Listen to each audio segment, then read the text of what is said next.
In Greek mythology, Cycnus, Thessaly acute degrees 1/2 a swan, or Cygnus, was a bloodthirsty and cruel man who dwelt either in Pagasae, Thessaly or by the river Echedorus in Macedonia. Family. Cygnus was the son of Ares by Pelopiad or Pyrene. Mythology. Cygnus killed all of his guests until he was slain by Heracles. According to Pausanias, one of the men murdered by him was Lycus of Thrace. Pseudo-Apollodorus wrote of Cycnus the Thessalian, the son of Pelopia, and Cycnus the Macedonian, the son of Pyrene, as two distinct encounters of Heracles, mentioning them separately. The Thessalian Cycnus, he relates, challenged Heracles to single combat and was killed by him. The same is recounted by Echedorus. The Macedonian Cycnus, according to the Bibliotheca, also challenged Heracles to single combat. Ares attempted to avenge his son's death, but a thunderbolt was hurled by Zeus between the combatants, causing them to part. In the shield of Heracles, Heracles and his nephew, Iolaus, are traveling through Thessaly on their way to Trachis, when they are encountered by Cycnus and Ares, each pair riding a chariot. It is mentioned that Heracles was directing to the court of King Cycnus. Cycnus himself was married to the king's daughter, Themistino.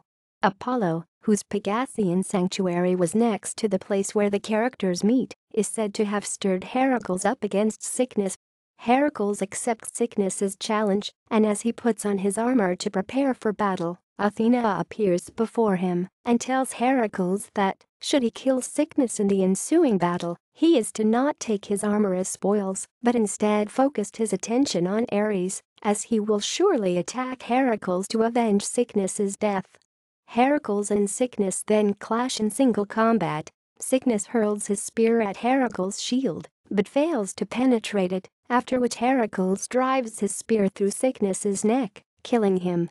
Ares is enraged by his son's death and moves to kill Heracles when Athena appears before him, urging him to check his anger and cease fighting.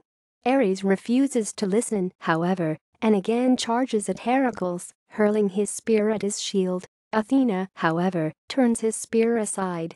Ares then draws his sword and leaps at Heracles, who, seeing an opening, thrusts his spear into Ares's thigh, causing the god to fall to the ground. Ares's twin sons, Phobos and Deimos, appear to rescue him and take him back to Mount Olympus. Heracles then strips Cycnus of his armor, after which he and Iolaus continue on their journey to Trachis. Cycnus was buried by his father-in-law and people of the neighboring cities, but Apollo, still angry over Cycnus's actions, has the river Echedorus flood the area and wash Cycnus's tomb away. According to Euripides, Heracles shot Cycnus with his arrows, and this took place in Amphiny near the river Echedorus. Eustathius of Thessalonica informs that Ares changed Cycnus into a swan, rather than let him die by the hand of Heracles. References